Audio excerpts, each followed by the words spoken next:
Hello, hello, hello, my lovelies. This is Raphael and Samuel, my little dudes that I bought when I got here because I just like teddy bears. So they're just sitting here. I just wanted to give you a little update because, woo, what a few days it's been.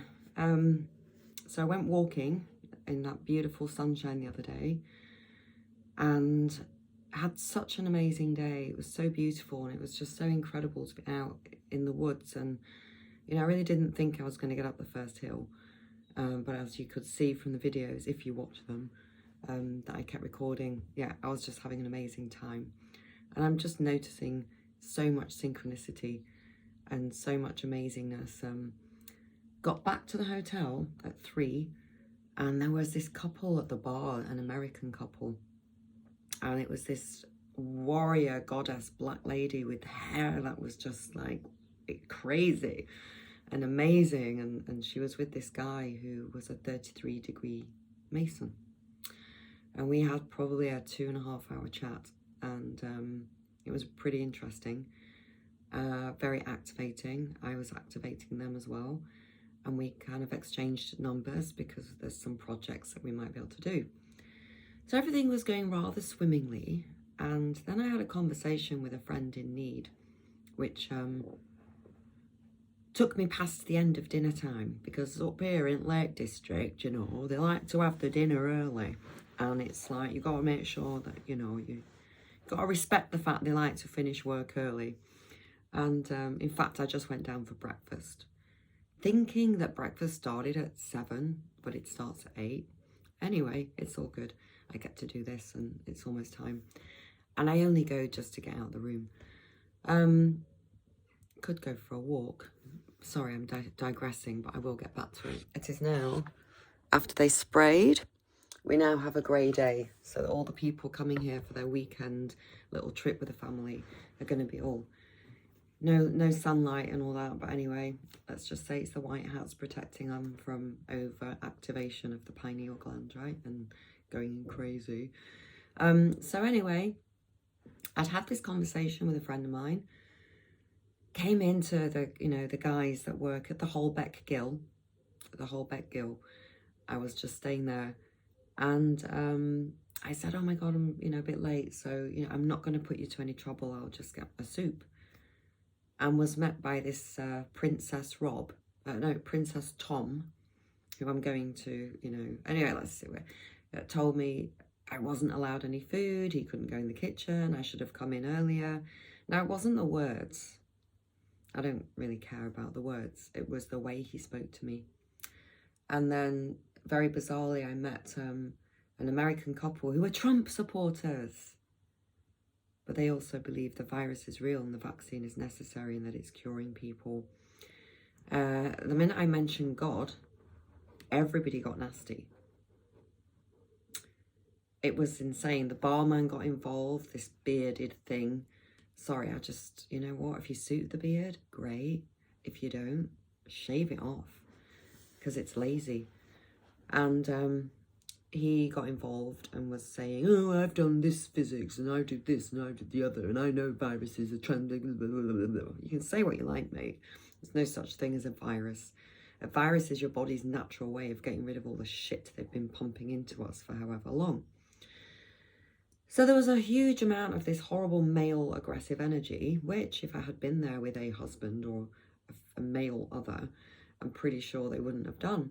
They kind of literally ordered me to my room and told me that, oh, it was just horrible.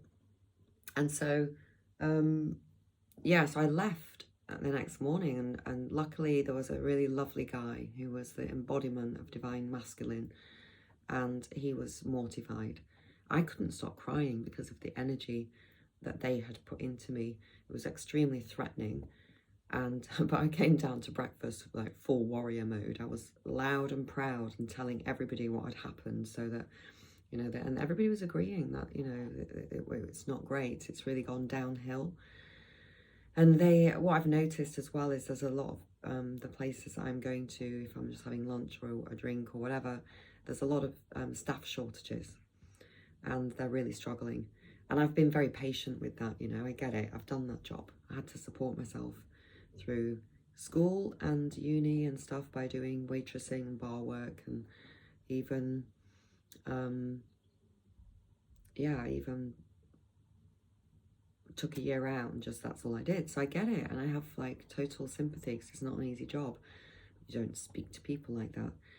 But I realised that it was something going on at a much deeper level, and that because since I've been here in the Lake District, I've just been coming more and more and more into myself. And I'm also really, hold on, I've really been getting into reading this book out loud because it's quite complicated to understand, and I think it's really important. The message, to me, it's a message beyond all messages. It's the message from the oversoul. And so, so yeah, I think it was just that I just triggered them, and their negative, masculine, aggressive energy came out. And I thought to myself, I mean, I was actually kind of a little bit, not scared, because I'm not afraid of anything, not after everything that I've been through. But, you know, it could be that I could have been, you know, a bit afraid, and I was more angry, and I had to be in check, right? I couldn't lose my shit. But you know, the guy that I spoke to the next day is dealing with it. He said he's not going to let it go, and neither am I, because it's not okay to treat women like that. I wonder how they treat their girlfriends. Anyway, there's always a silver lining. And as always in these things, now I look forward to these things, especially if I'm crying, because I know something good's coming. So I'm kind of like looking around, where am I going to stay? And look, to be honest, I really should have just bought myself a tent and done it the hard way, and kind of like got a backpack and just, you know, properly integrated with nature. And in fact, the closest I'm going to get to that is I am picking up my mobile home finally on Monday, after 2 weeks of asking Maybank to update my address because they wouldn't let me rent this thing unless I had, you know, 25,228 forms of freaking proof of address. So the silver lining ended up being, despite the fact that they started to spray and spray and spray and spray, I've got all the videos, it's insane, and we've now got the blanket of grey, which is fine. I ended up at this hotel called the Hillthwaite, and as I was driving up, because it's kind of in Windermere, and it's like a little, you can see it's like this little village thing, it's kind of cute. I was driving up and thinking, oh, this kind of looks a bit dodge. But, and so I kind of you can only check in at 3. So then I went off, took myself for a bit of a walk, and went to this cool little place called the Drunken Duck that does this really cool suet pudding, venison. I'm sorry, I know, should eat fish or chicken, but it was a suet pudding, and it's all good. Prayed for the soul of the deer. And the first person I meet is this beautiful, you know, probably a bit older than me. I'm not sure if she's my age because I just don't look my age anyway. This beautiful South African lady who was fully awake, fully aware. She was so completely beautifully spiritual, and we had a lovely chat. And when I bought these, I said, they have souls, and she said, yes, they do. I said, fairies are real. She said, yes, they are.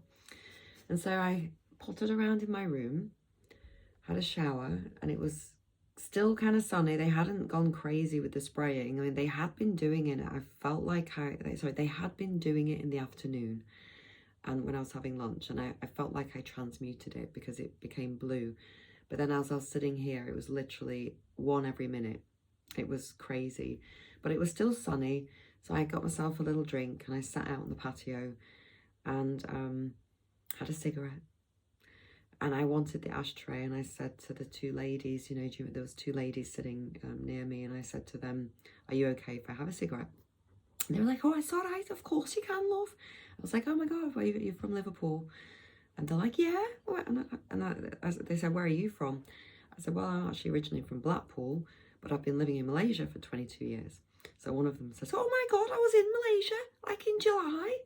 Anyone that's a Scouser listening, sorry about that accent.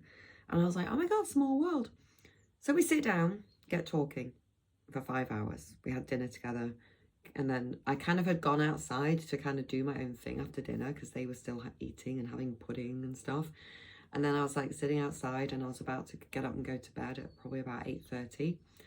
And they had gone into one of the lounges and they were knocking on the window and they were like, come here, we want to talk to you. But the funny thing was that one of them's son, I look like I've got two bare boobs, don't I? Woo! One of the sons, he's got an account on Facebook called, or Fakebook called, and he's called himself Baron something. And he's put a notice on his door because he's not paying any bills. He's changing people's meters. He's don't take the vaccine. And it was just amazing because, you know, like they were awake and they got it. And we had such a beautiful conversation. And well, it was mainly me talking and they were asking questions. And I was sharing my life story. And it was really cool. And she's like, you've got to meet my son. You've got to talk to my son. And I was like, well, everybody's waking up though. That's the thing. Like, I don't need to. And, you know, he's doing that whole law thing and teaching people about how you don't have to pay your bills and you don't have to do this and you don't have to do whatever, which is really cool. I feel like that's not my mission, but I just love that that's happening. And so then one of the members of staff came and sat down because she wanted to know what was going on. And then another member of staff arrived and all of them were so lovely and so kind and so open, you know, and they work really hard. And, you know, what I keep saying is like, you know, everybody's working non-stop, right? They're just being squeezed and squeezed and squeezed, every last little bit of everything. And I think this whole energy thing that's coming up is definitely to wake people up because everybody knows they can't afford it. And more people are like trying to find ways out, which is what's happening. We're being squeezed. We're being pushed to breaking point because it's only at breaking point that God of yourself, the God of yourself will appear and find the way out, okay? So, yeah, I said to the ladies I would take them for lunch somewhere today, so that will be nice. I'm going to go and have breakfast because I am feeling really hungry, even though I know we don't need food and we can survive without food for quite a long time, but I do need it because I'm going to go for a walk and just want to eat. Doing about a meal a day, although yesterday dinner, chicken and potatoes was amazing and finished the whole thing. So I just wanted to let you know it's amazing. Oh my god, and then yesterday of course Rosmer was imprisoned and fined ridiculous amounts, and then I just saw today, and I don't watch the news, I just somehow get given these random YouTube videos which seem to be for me because I've never really been a YouTube person. Yeah, so that's all happening, so it's going to be exciting to get back to Malaysia and, you know, pick up where I left off and feel like the Pied Piper, although the Pied Piper was probably not, anyway, I don't know, it doesn't matter. So yeah, it's amazing, and I just I'm so glad that those guys were horrifically rude to me and aggressive and threatening, and because it pushed me to come here, and there's just all these really awesome people.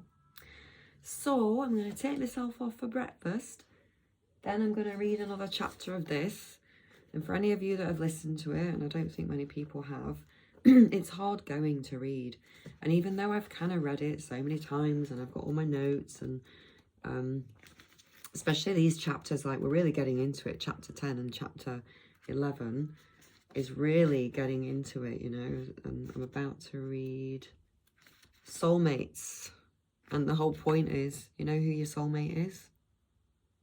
Your soul. So, let me see which one is which. From Samuel and Raphael, we bid you adieu for now. And it's all just freaking amazing, and it's going to be incredible, and we were born for this time, and it's amazing. Lots of love. Mwah. And I'll speak to you soon.